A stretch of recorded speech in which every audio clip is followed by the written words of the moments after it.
All right, stand for the pledge, please. I pledge allegiance to the flag of the United States of America and to the republic for which it stands, one nation, under God, indivisible, with liberty and justice for all. Good evening, everyone. This is Monday, April 3rd. If there are any questions, comments, concerns, come up to the microphone, give us your name and address, and tell us what is on your mind today. Would you call the roll, please? Peter, Here. Gatler, Here. Kufa, Here. Laporte, Here. Paul, Present. Holt, Here. Watt, Here. all present, Your Honor. Thank you. Number 4, consent agenda, City Council minutes of March 20th, 2023, regular meeting recommendation approved. So moved. Support. Motions made, supported, questions. All in favor, say aye. Aye. Opposed? We have nothing under number 5. Let's go to number 6 right away here. Mr. Quentin, what do you got for us today? I have 3 short, just quick announcements. First on the list is the municipal offices will be closed this Friday in reverence of Good Friday. So if there's anything that, any business that will be conducted, obviously people will leave messages, we'll get back to them right away, but the offices will be closed to the public.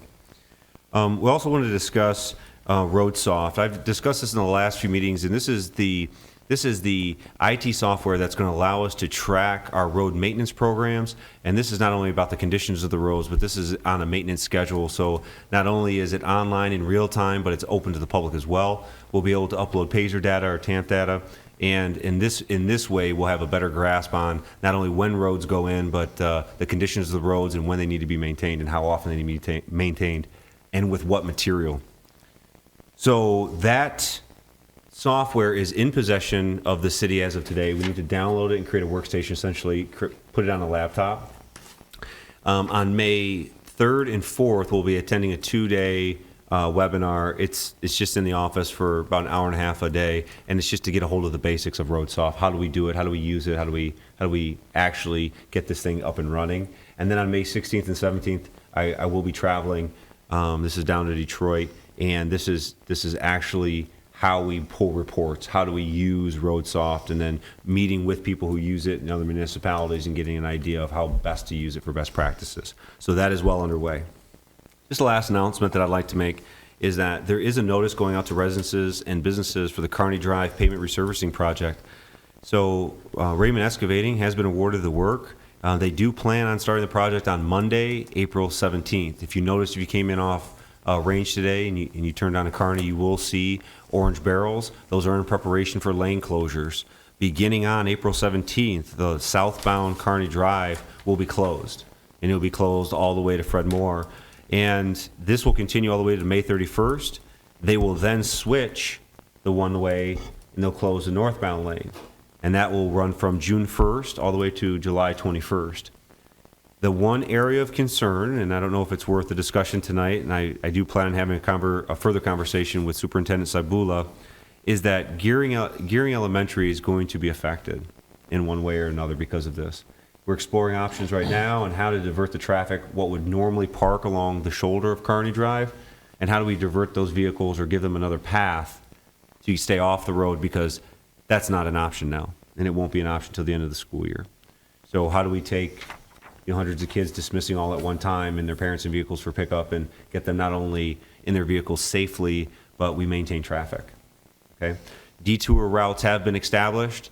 Chief and I went over those, so we're well aware of where the detours will be. The schools have been involved. All stakeholders at the pre-con meeting have an understanding of where these detours are going to be, and they'll be acting accordingly. One of the options that was brought up for the route out the back, we talked about this briefly just right before we started today, is that there's a city easement that connects Gearing School to Adams Street, and what does that look like? Is that an eligible path? If it's a mud pit and there's ruts and whatnot, we're not going to send a minivan down there with moms trying to get kids in and out of school. That's not an option. But if there is a path, if there is some type of route, we can get them coming off of Adams Street. Superintendent Saibula has reached out and said she'd like to explore that option, or at least to see what the city thinks about that. But that's my report for this evening. We will be hearing more about the Kearney Drive because, like I said, it's going to last over 3 months on one-way traffic. Quentin, Woodwood, Clinton, and Kearney, is that going to be, that intersection be done at the end or during the process? You know, that's a good question. The way that they have staged the barrels, it would indicate to me that they're going to start at the range end and then work towards Clinton. We do have, though, a intersection. They're going to repair that intersection and replace it. And so that's going to be substantial. I can't see them closing down the road and closing the intersection at the same time. So I imagine if they're going to, I don't know, I don't want to speak for Raymond, but I definitely can get back with you on that and figure out where it was. Yeah. Yeah. It would, I think it'd be difficult, though, to knock out an intersection and close a whole lane at the same time. I think that would probably just add to the congestion. Anything for Quentin tonight? Mr. Attorney, Nothing this evening, Your Honor. anything for Jim? Any city departments tonight?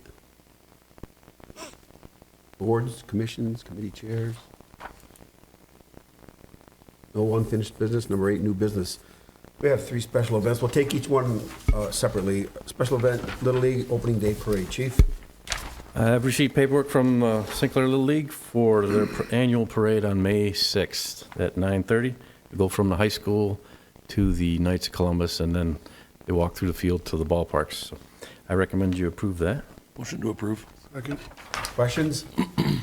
All in favor, say aye. Aye. Opposed? Special event, St. Clair River Marble Eye Classic. And that is scheduled for May 19th through the 21st. What is that, like the 100th one of them? What is it? This has been going on for a long time, so. Over 20. Yeah.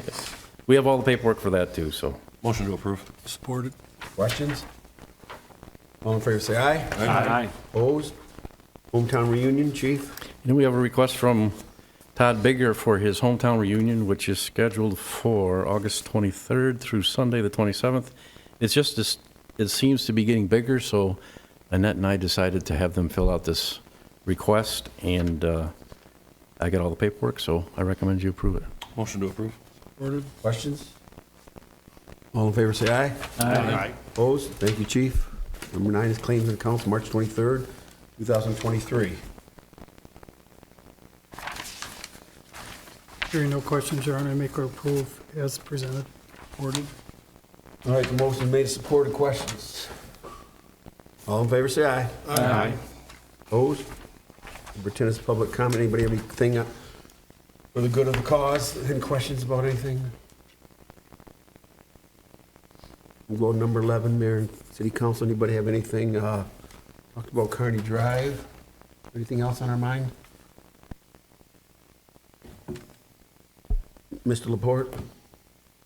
Nothing else, Your Honor, I make a motion to adjourn.